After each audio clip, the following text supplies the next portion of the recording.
Aniya na mga dagkong balita karong adlaw sa One Mindanao. Wala! Gaulan na! Hailstorm o pag-ulan og ice na sinati sa Esperanza, Sultan Kudarat.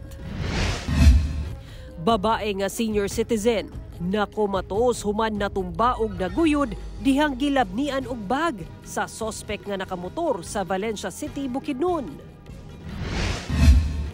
Upat ka sakop sa banay sa Barangay Mintal, Davao City. Giunay og paak sa alagang iro nga positibo di ay sa rabies. Dalagita nga napalgam patay sa tangkungan sa Cagayan de Oro City, giila na sa inahan. 62 anyos nga lalaking sospek padayong gipangita. Kapin 12,000 ka personay sa PNP, AFP, PCG ug BFP i-deploy sa Davao Region aron mobantay sa seguridad sa riyon karong eleksyon. Ito ang GMA Regional TV One Mindanao. Mayong hapon, Mindanao. Ako si Sara Hilomen Velasco. Usa ka senior citizen nga babae sa Valencia City, Bukidnon ang nakomatos karon sa ospital human naguyod dihang gilabni ang bag niini sa snatcher nga nakamotorsiklo. Ang insidente nahulikam. Ani report ni Cyril Chavez. Kini ang aktwal nga kuha sa CCTV atol sa pagpanglabni sa usa ka senior citizen nga babae sa Wanilla Village, Purok 13A, poblasyon sa Valencia City, Bukidnon. Sa video, kita ang biktima nga nagbaktas og nagpayong taod-taod. Makita ang usa ka motor nga padulong sa biktima og kalit ni ining gibira ang bag ni ine nga anaa sa abaga tungod sa puwersa. Natumba og naguyod pa sa dalan ang biktima dayong sibat sa sospek gamit ang iyang motor.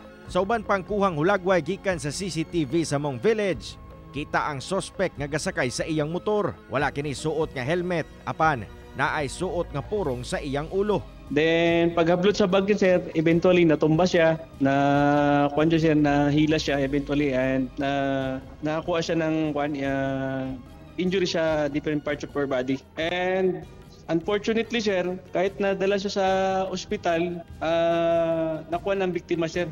Nasa state of coma sir. Up to now, di pa siya conscious. Nanawagan sab ang kapulisan sa publiko nga makig-alayon sa ilang buhatan.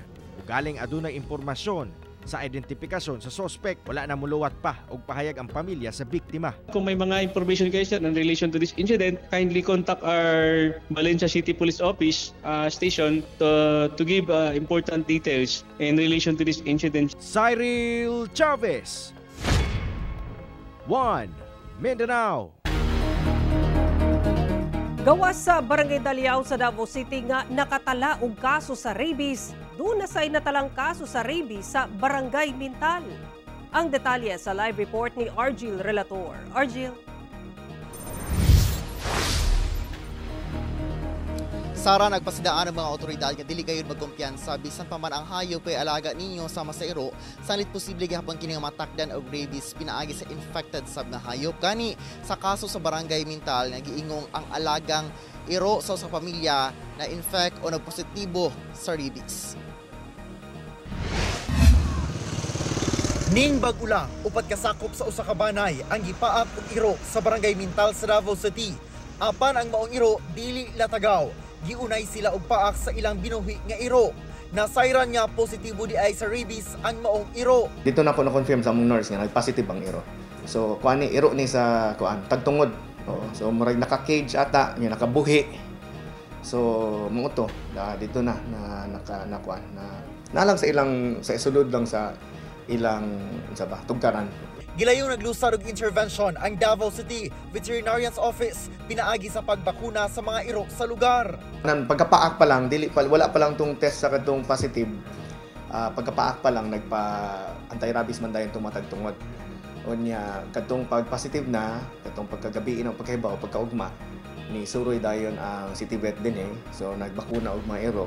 Pahimangno sa otoridad dili magkumpiyansa bisan pa man og binuhi ang iro, sanglit posible gihapon kining magka-rabies labi na kung makaduol sa infected nga hayop. Gani sa ulahing tala sa DOH Region 11 sa 36 ka kaso sa rabies niadtong 2024 sa tibuok Davao Region. 21 niini ang napaakan gikan sa bakunado og domestic o binuhi nga hayop, samtang 15 niini ang napaakan og dili bakunado og latagaw nga hayop. Yung alaga has become the major source of infecting animal. So dapat, again, let us be, baka pwede nang sabi na let us be a responsible pet owner. Tambag sa otoridad, bisan bakunado ang iro nga nakapaak. Gilayong magpakonsulta sa Animal Bite Treatment Centers kun ABTC. Ang Davao City Health Office, dunay ABTC Main sa Magallanes Street ug 8 ka satellite office sa Turil, Mintal, Sasa, Marilog District Hospital, Bunawan, Paquibato District Hospital ug Kabantian.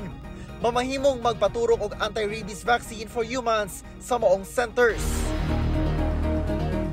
Sara, sa dato sa DOH Davao Region itong tuig 2024, adunay 3 ka kaso sa rabies sa Davao City. Sara. Okay, daghang salamat, Argil Relator. Tabi ilang mga kapuso, sensitibo ang musunod nga balita. Patay ang usa ka 11 anyos nga babae sa Nabunturan, Davao de Oro, human gigulgulan ang liog. Nakaplaga na lang patay ang bata sulod sa mismong balay sa Purok 4 Barangay Matilon, Nabunturan, Davao de Oro pasado alas 7 sa gabi niadtong April 28. Unang nakakita sa biktima ang live-in partner sa magulang nga lalaki sa biktima. Base sa investigasyon sa kapulisan, gigulgulan ang liog sa biktima sa 27 anyos nga lalaki nga kapuyo sa iyaan niini. Hinuon giling nadakpan ang suspect ato sa hot pursuit operation. Ipailawon pa sa autopsy ang patayng lawas sa biktima aron masayran kung gilugos ba kini una gipatay. Sa karon nakakustodiya sa kapulisan ang suspect nga wala pa mihatag og pahayag. Ginaulat pa ang lakang sa mga ginikanan sa biktima kinsa wala niya tungtungura kay nagtrabaho atol sa hitabo. Gisulayan pa sa GMA Regional TV 1 Mindanao nga makuhaan og pahayag ang pamilya sa biktima. Nakatagdang mutambong si Vice President Sara Duterte sa rally sa PDP sa Barangay Makabalan sa Cagayan de Oro City karong gabi.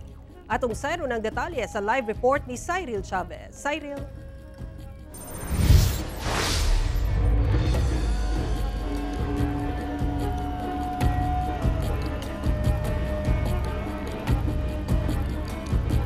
Yes, Sara, karong gabi una, gilauman ang pagtambong ni Vice President Inday Sara Duterte sa ipahigayong PDP Laban Senatorial Rally dinhi sa Barangay Makabalan sa Cagayan de Oro City. Karong gabi una, gilauman ang pagtambong ni VP Sara Duterte dinhi sa covered court sa Barangay Makabalan sa Cagayan de Oro. Gani makita nato nga hinay-hinay nang nag-abot-abot ang mga tawong buot mutambong dinhi sa rally. Sagad kanila nagpakita silang suporta kang VP Sara lakip na sa mga gisuportahan ni ining senatoriables. Pipila sab ka mga lokal nga leader dinhi sa Cagayan de Oro City ang ato nang nasiplatan. Samtang sa entrada nga bahin ni ining covered court, nakaplaster na sab mga personay sa PNP para sa seguridad lakip na RTA aron makontrola ang dagan sa trapiko palibot dinhi sa barangay. Sara, padayon ang pag-abot-abot karon sa mga supporters ni VP Sara Duterte dinhi sa covered court sa Barangay Makabalan. Sumala sa mga organizers, abli kini sa tanan.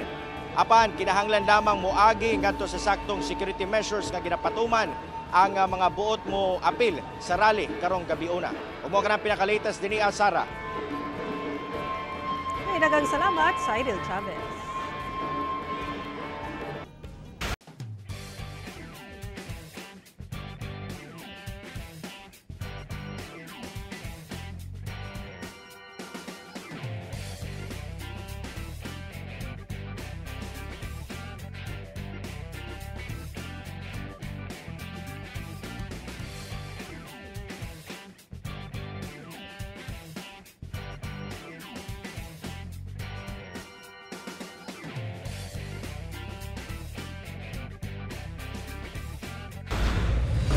Ito ang GMA Regional TV 1 Mindanao.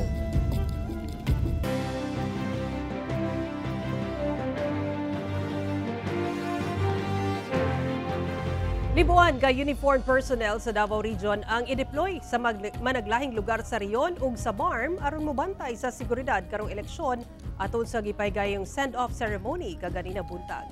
Atong sero ng detalye niini sa live report ni John D. Esteban. John D.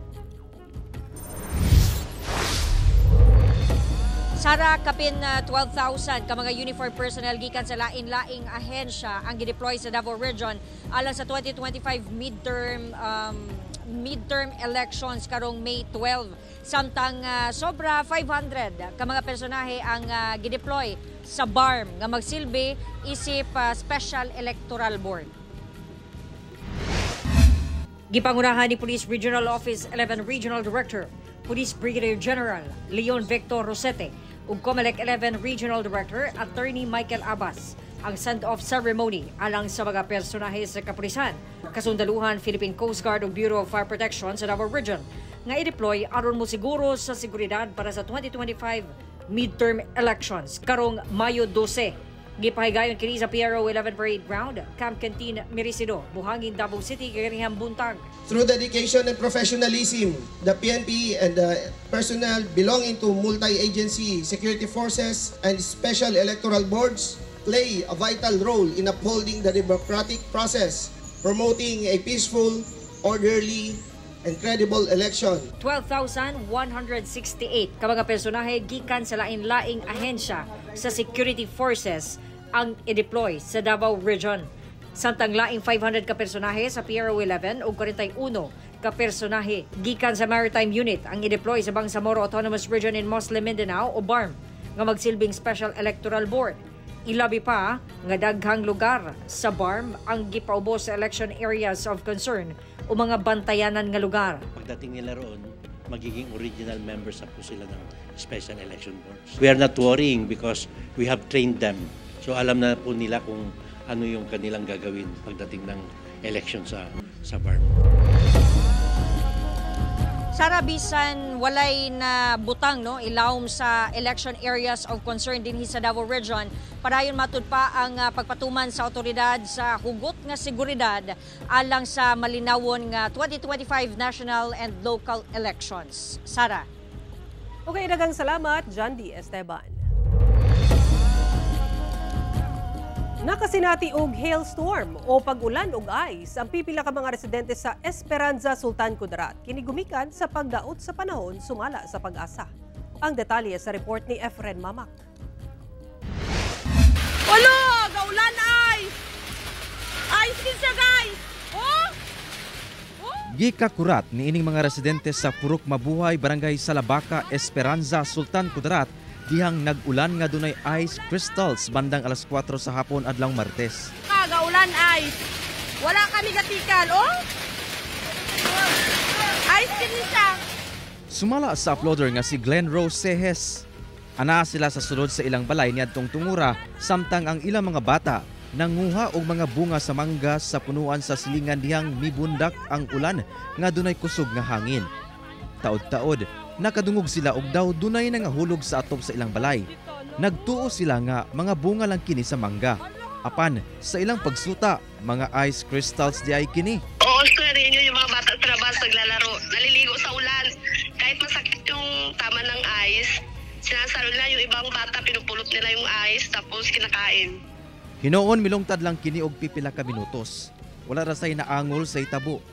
Sumala sa pag-asa, ang maong weather phenomenon gitawag og hailstorm. Epekto matud pa kini kung dunay pagdaot sa panahon sama sa pag-ulan nga dunay lightning o thunderstorms o kusog nga hangin. So namubuo po talaga ito kung may gaya po nito, mainit yung panahon natin. So kung marami po yung moisture content ng hangin, so nagkakaroon po ng updraft, sudden updraft, and then doon sa may freezing point po ng clouds, cumulonimbus, and mayroon po mga ice na nabubuo, and then pag sudden drop na to, ito po yung tinatawag na hailstorm. Samtang padayon ang pag-asa sa pag-monitor sa low pressure area nga makaapekto sa Mindanao. Mayroon po tayong LPA dito sa silangan ng Katimugang Mindanao. Halos nasa 800 km po mula po dito sa May Timog Mindanao. Nakapaloob po ito doon sa umiiral na ITCC natin. Kauban si Gary Balantay ug Bong Vicencio, Efren Mama. One Mindanao. Anda matod ba ang COMELEC nga modugang og transmission device nga Starlink sa mga dead spot area sa Davao City nga wala pa nabutangan niini. Ani report ni John D. Esteban. Anda matod pa mag-deploy ang Commission on Elections ug dugang transmission device nga Starlink para sa mga lugar nga problema ang signal ilabi na sa mga GIDA o geographically isolated and disadvantaged areas. Kini ang tubag ni COMELEC Chair Attorney George Garcia human gipaabot sa Archdiocesan Citizens Engagement Parish Pastoral Council for Responsible Voting o ACPPCRV Davao ang ilahang concern sa komisyon kung nganong mas daghan ang gi-install nga transmission device sa mga voting centers sa poblasyon areas nga kusog man daw ang signal. Sumala sa ACPPCRV Davao, pipila lang ang mga ma-deploy sa mga hilit nga lugar. Din hinay o wala agyoy signal ilabi na sa 2nd o 3rd district sa Davao City. Sumala sa COMELEC nga ang installation sa mga transmission device base daw sa gi-identify nga areas sa telecommunication companies. Nakarating na po sa ating impormasyon patungkol sa bakit may nalagay na ganito na Starlink sa isang area na medyo may signal naman tapos sa walang area at yun na po yung nare-remedyo natin na sitwasyon. Sa kasalukuyan sabi ko nga out of the 37 na dapat na ikakabit dito sa Davao, nakaka-30 na, so 7 na lang ang wala. Doon sa 7 yun, malamang-lamang yun yata yung mismong kulang doon sa mahina ang signal. Pero kung kakailanganin dagdagan, no problem po, meron pa naman kami excess. As of April 28, 89% na sa kinatibuk ang ihap sa canvassing area sa nasud ang nabutangan og Starlink kung ganaa sa 64% ang sa voting centers. Gitawag usab ni Attorney Garcia ang aligasyon nga daw pagpanikas sa eleksyon. Sumala niya, gikondisyon na matud pa ang utok sa tao. Ngayon pa lang sinasabing may daya na. Ngayon pa lang sinasabing ito na ang panalo. Ngayon pa lang kinukondisyon na ang minds ng mga kababayan natin. Nakakapagod. Nagpapakahirap lang, ngayon pa lang may panalo na.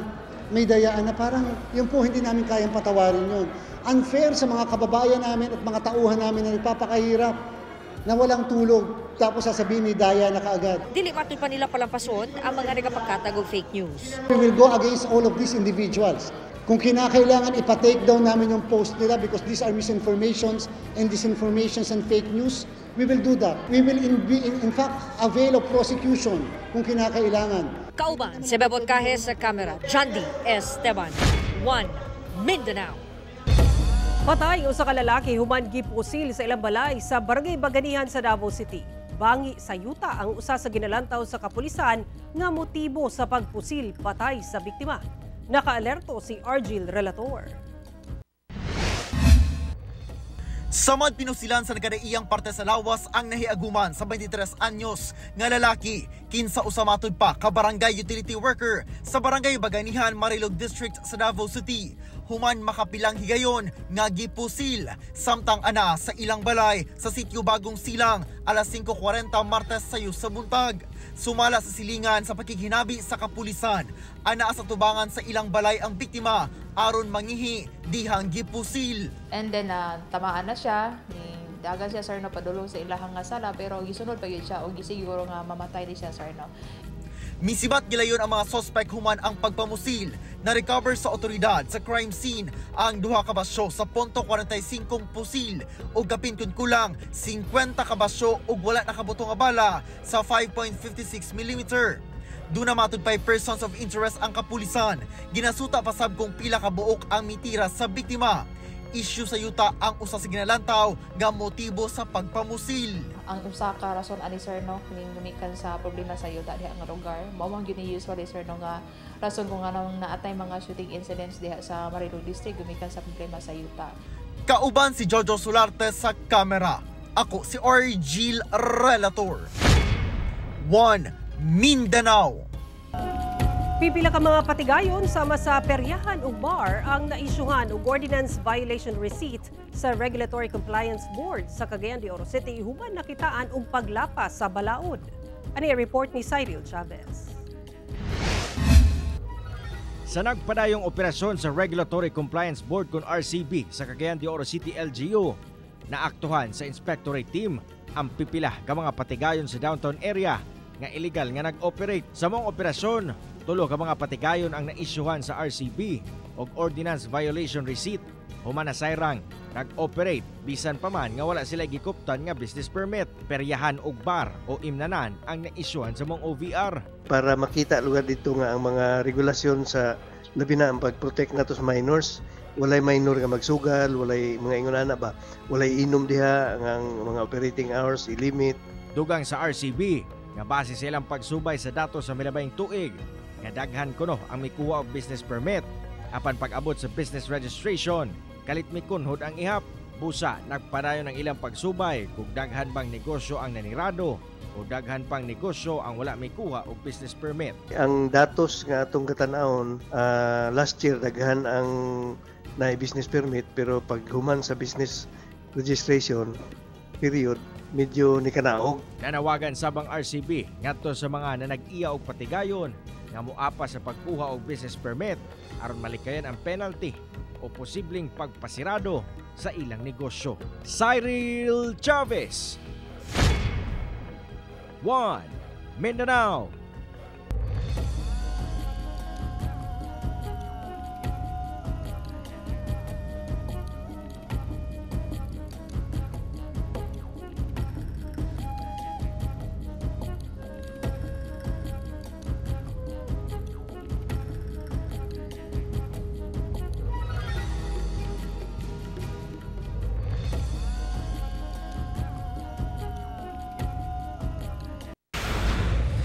Ito ang GMA Regional TV 1 Mindanao. Samdan ang usa ka kandidato pagka-board member sa Davao del Norte human gipusil. Ani report ni John D. Esteban. Nakahiagom og samad pinusilan ang kandidato pagka-board member sa Davao del Norte nga si Audrey Perez, 43 anyos, human gipusil dool sa simbahan sa Magugpo North, Tagum City sa nasangpit nga probinsya Martes sa gabi, April 29. Ang biktima, executive assistant ni Davao del Norte 1st District Representative Pantaleon Alvarez. Daling nadala ang biktima sa ospital o kasamtangang nagkapaayo na. Sumala ni Police Regional Office 11 Regional Director Police Brigadier General Leon Victor Rosete, gitahasan na niya ang Davao del Norte Police Provincial Office nga imbestigahan ang insidente. Sa inisyal nga investigasyon base sa nakakita, sakay sa motorsiklo ang mamumuno, naka-jacket ug nakakalo. Hinuon dili pa masulti nga election-related ang pagpamusil. May tinitingnan tayo dito, yung mga personal grudge, at may mga pagkakautang, may mga ganun. Gisiguro sa kapulisan nga masulbad ang kaso sa hinanaling panahon. Tututukan namin yung kaso na ito para makuha natin at agarang maiharap sa hustisya ang mga gumawa ng mga kalokohan nito. Ginakwaan pa sa GMA Regional TV 1 Mindanao og pahayag ang biktima. Kauban, si Bebot Cajes sa kamera, John D. Esteban, 1 Mindanao. Humana sinati ang sunod-sunod nga linog sa Mindanao nga sagad maigo ang Soc Sargent Region. Daghan ang nabalaka sa posibleng pag-igo sa mas kusog pa nga linog. Busa nangandam na ang Office of Civil Defense Region 12. Ari report ni Efren Mamak. April 20, gitayog og magnitude 5.9 nga linog ang Palimbang Sultan Kudarat nga nausban pa og ikaduha nga dunay magnitude nga 5.1 ug 5.4 sa samang adlaw. Dili sab moubos sa 5 ang aftershocks nga nasinati nga dunay magnitude 4 pataas. Nabati sab kini sa ubang lugar sa Soc Sargent, Lakip, General Santos City ug Davao Region. April 22, mitayog na sab og linog nga anaa sa magnitude 6.3 sa Sarangani, Davao Occidental nga nabati sa managlaing lugar sa Sarangani ug General Santos City. Busa, nabalaka ang ubang residente sa syudad ilabi na sa posibilidad sa giingong The Big One ug labing kusog nga linog. May kadlok nga siyempre wala ta kabalo karon sa napay mga balita karon nga about the big one. Halos mabatian naman nato sa tibok kalibutan. Sumala sa Phoebox Region 12, dili kini imposible. Yung the big one is a kwento on the movement of the Valley Fault kung pag-uusapan natin. Kasi nga, the reference sa doon sa sinasabi na information ng Phoebox na yung Valley Fault ay pwedeng mag-generate ng 7.2 na malaking na destructive na pwedeng marami yung madami sa structures yung ganon. Dugang sa Phoebox, kini tungod sa daghang tinubdan nga fault o trench nga naimutang duol sa rehiyon. Katulad sa atin sa Region 12, marami tayong sources. We have the Cotabato Tres, the Daguma Fold, the Cotabato Fold system natin. So marami tayong fold na pwedeng gagalaw at magkakaroon ng dagiguan. Tungod ni ini, nagapangandam gayud ang Office of the Civil Defense Region 12. Gani, nagpahigayon na sila og inventory sa mga resources sa pagresponde sa nagkadayang LGU sa rehiyon, sama sa availability sa mga evacuation site, mga response equipment, food and non-food items. Lakip na ang readiness sa health and medical sector. Ngayon pa lang nagkakaroon na tayo ng identification ng mga resources na kailangan natin, identification ng evacuation center, as well as nagkakaroon tayo ng identification ng worst case scenario na pwedeng mangyari. Prioridad sa ilang pagpangandam ang mga lugar nga duol sa mga dunay active fault. According to PBOX, meron naman pong identified na mga active fault. So doon sa mga active faults na yon, doon yung tinitingnan natin na possible pag ito ang gumalaw, okay? So itong mga LGUs na ito yung pwedeng maapektuhan. Kauban si Gary Balantay ug Bong Vicencio, Efren Mamak. 1 Mindanao. Sa May 2 na ang Coronation Night sa Miss Universe Philippines 2025 ngay paygayon sa Pasay City. More than 60 candidates ang magtigi alang sa corona lakip si Sparkle Beauty Queen Winwin Marquez. Ang naasab sa kompetisyon sa Miss Universe Philippines 2024 Chelsea Manalo. Siya ang mukorona sa mudaog nga mahimong representante sa nasod sa Miss Universe 2025 pageant sa November 21 sa Bangkok, Thailand. Doon na sa delayed telecast sa Miss Universe Philippines 2025 Coronation Night sa GMA sa May 4, alas 9 sa buntag ug alas 8 sa gabi sa GTV. Ug mao kato ang mga uling balita sa Mindanao karong adlaw. Mamahimo ninyo kini makita pag-usap pinaagi sa pagbisita sa official website sa GMA Regional TV o bisitahan ang among official YouTube channel ug i-click ang subscribe button para sa pinakauling balita. Daghang salamat sa atong mga kapuso sa Mindanao nga nagalantaw kanamong sa atong mga kapuso abroad. Padayon lang sa pagtutok sa mga lokal nga balita matag adlaw tungod sa GMA Regional TV, Local News Matters. Kami ang GMA Regional TV 1 Mindanao, tibok pwersa para sa mas na komisyon ug mas halapad nga pagserbisyo sa nasod.